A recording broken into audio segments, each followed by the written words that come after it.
How can we protect our rookie quarterback if our offensive line collapses? Bears Nation. We have two news updates today. First, a former receiver who signed a $42 million deal here retired. Second, our left tackle earned a 29.6 blocking grade. I will name both players shortly. Watch until the end, and subscribe for our first 3,000 subscribers. Allen Robinson announced his retirement from the NFL on August 24, 2026, officially closing the book on an illustrious 11-season career exactly on his 33rd birthday. I still remember the excitement when our front office signed him to that massive 3-year, $42 million deal back in 2018.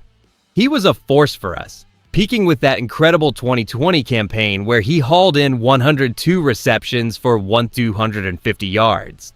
Thinking back to those Sundays, watching him dominate in the slot or win contested catches on the outside, it is clear he was a cornerstone of our offense during a transitional period. The truth is, his 2015 breakout season in Jacksonville, where he tallied 2,400 yards and 14 scores, set the stage for everything he accomplished, including that well-deserved Pro Bowl selection. Seeing him move through the Los Angeles Rams, Pittsburgh Steelers, and Detroit Lions throughout his later years felt strange for those of us who identified him primarily as a staple of our own passing attack. He finishes his career with 565 receptions, 7,058 receiving yards, and 43 touchdowns, leaving behind a legacy of pure professionalism. Is this the end of an era for the receivers who defined that mid-2010s stretch of football, or are we just witnessing the natural turning of the page? I am genuinely impressed by how he handled his departure, stating he arrived, saw, and conquered with nothing but gratitude. It hit me hard reading his message about the relationships and victories he carries with him forever. While I am nostalgic for his prime, I do want to pump the brakes before we call this the greatest exit ever. He clearly had more to give, yet choosing peace is a bold move. How will his specific influence on our depth chart history hold up against the modern wideouts currently competing for snaps today? Does a 2014 second-round pick actually define how we evaluate wideout longevity in this modern league? Allen Robinson hanging up his cleats on his 33rd birthday forces me to reflect on the sheer physical toll this game extracts from pass catchers. When he initially broke out in Jacksonville, grabbing 80 passes for 1,400 yards, I never imagined his path would wind through so many different locker rooms before ending in retirement. And here's why that's a big deal for our memory of that era. His career total of 7,058 yards is a testament to the consistency he maintained despite changing quarterbacks and offensive schemes constantly. I wonder, could he have reached even higher numbers if he had stayed in one system his entire prime? I'm excited for his next chapter, but I also want to pump the brakes a little because losing that veteran presence on a field is always tougher than fans realize. Our front office likely looks at his career arc as a masterclass in adaptation, especially considering how he transitioned from that high-flying role here in Chicago to becoming a reliable target in other systems. Seeing his exit statement proves he reached a place of peace, which is a rare feat for athletes who are often pushed out by the relentless grind of snap counts and roster bubbles. While he played for teams like the Los Angeles Rams and Detroit Lions later, his most dominant stretch remains those peak seasons under our banner. Do you think today's roster of young receivers will eventually command that same level of respect after 11 seasons of battling in the trenches? He leaves behind 43 scores and a legacy that any player should envy. Leaving the game on your own terms with gratitude is a victory that does not show up on any box score sheet. Now, let's shift gears to the news everyone is talking about regarding our starting left tackle, Braxton Jones. Despite those brutal struggles during the preseason game against Cincinnati, where his Pro Football Focus pass blocking grade plummeted to an alarming 29.6, the Chicago Bears will retain him as their starting left tackle.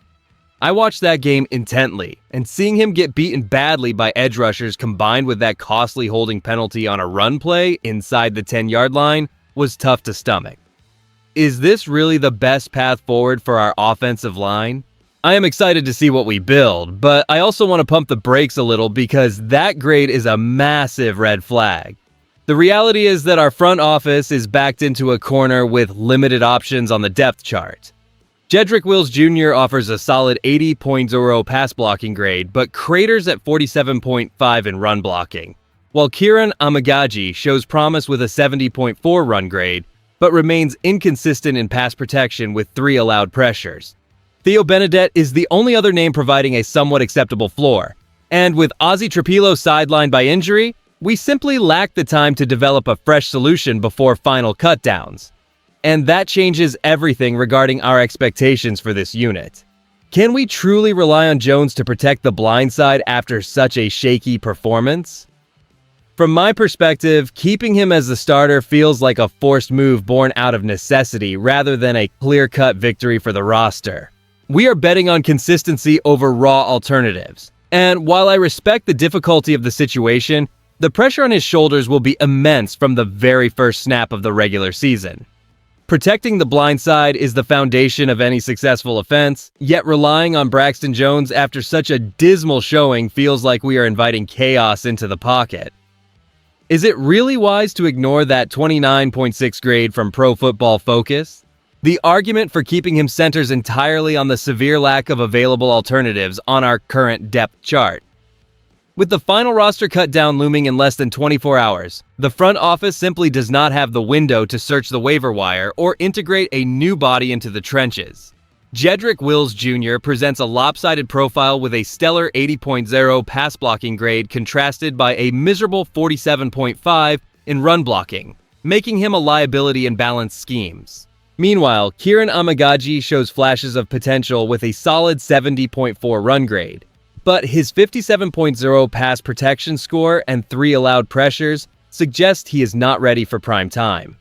Theo Benedette offers the most stability with his 66.6 and 50.4 splits, yet he remains a backup option at best.